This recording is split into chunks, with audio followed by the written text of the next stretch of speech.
There are many denominations in Christianity and many denominations in Islam.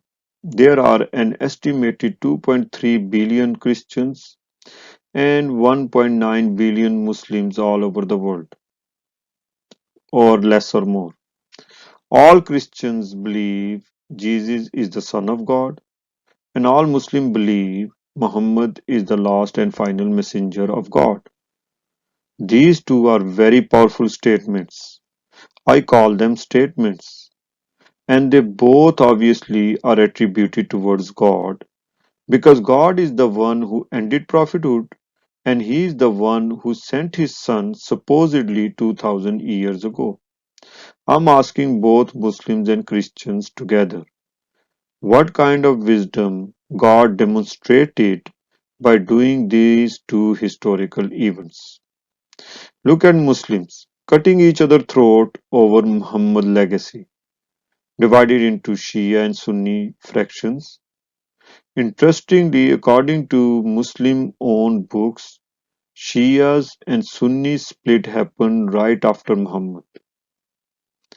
Millions upon millions of Muslims were killed over a dispute who should succeed Muhammad. And split does not stop at Shia and Sunni. It continued. Over time, more denomination appears in modern Islam.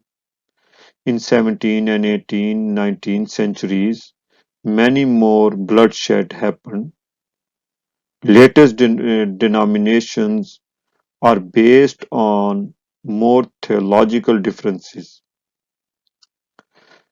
Each Muslim denomination has different view on Islam.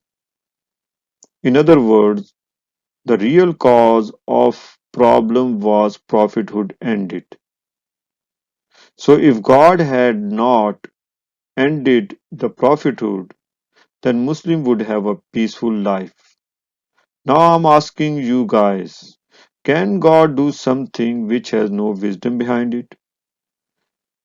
Can God do something which causes a conflict instead of peace?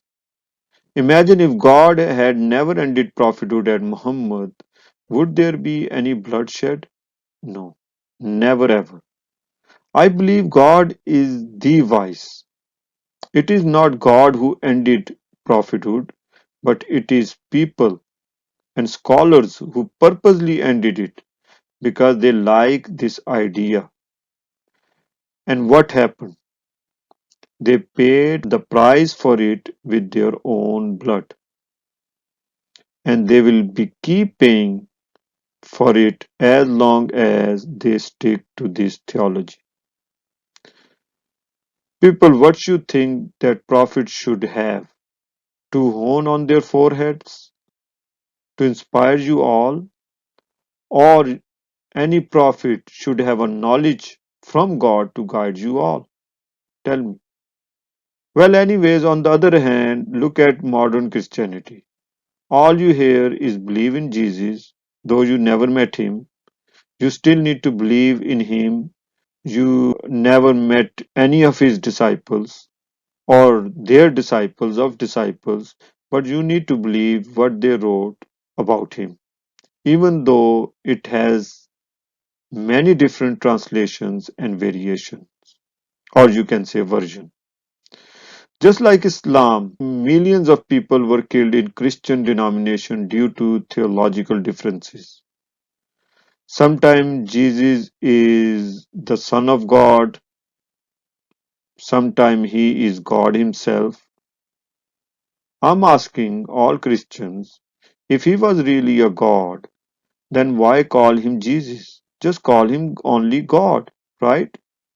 Then why differentiate between him and God if he was really a God, right? Anyways, to believe in him, in Jesus, you have to rely on at least over hundreds of generations, 100, over 100 generations. And imagine how many scholars could be in each generation. Not just that, your journey does not end there because every scholar has his own theory. So you have to figure out who is telling the truth. And if you are really serious about digging the truth, then you have to become an investigator your own self, going through hundred thousands of books to find out what was the truth or what was really happened in the past. So I would say good luck with your journey then. Okay. All this happened, by the way, because again, God supposedly sent his son 2000 years ago when there were no technology, and those who came afterward had to rely on history with limited resources. Now, with the passage of time, more books were added, and today you are more in trouble because more stuff added. Imagine what will be a future, in other words. Okay, so God's Son became a history. So, being Christian, you have to believe then God Himself became a history. Because now you are digging God inside a history, right? And similar situation with Muslims. They are going through similar situation, digging history. And not just that, Jesus was not even his real name. He had many names and titles such as Yeshua, Emmanuel, Al-Masih, Messias, Isa, many names, and as well as Muhammad had many names. Mustafa, Abu Qasim, Habib, Sadiq, Kamil, so many names and titles Muhammad had. You can go online and you can search them. Nobody in a world can really imagine how they both used to be look like. And yet there are nearly 4 billion people believing in them, right? You cannot draw their true picture. There are no similar narrations regarding their looks. If we collect older pictures of Jesus, they all look different from each other. Like right here. These are just few pictures, by the way. These pictures are telling you something that it's different person, not one person as you guys thinking. And same thing is with Muhammad. Many Muhammad came, but they all were made into one to emphasize one Muhammad. This is true reality about these two big religions, supposedly monotheistic, rightly guided religions.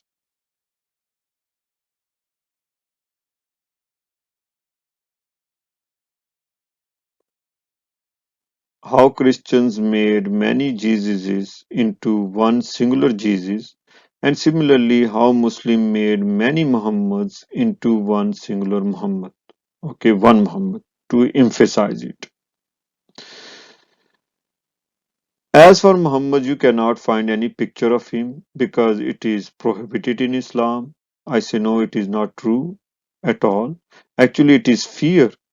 If they really successfully draw a picture of one Muhammad, then most likely many Muslims may not find it attractive and most likely they may leave Islam.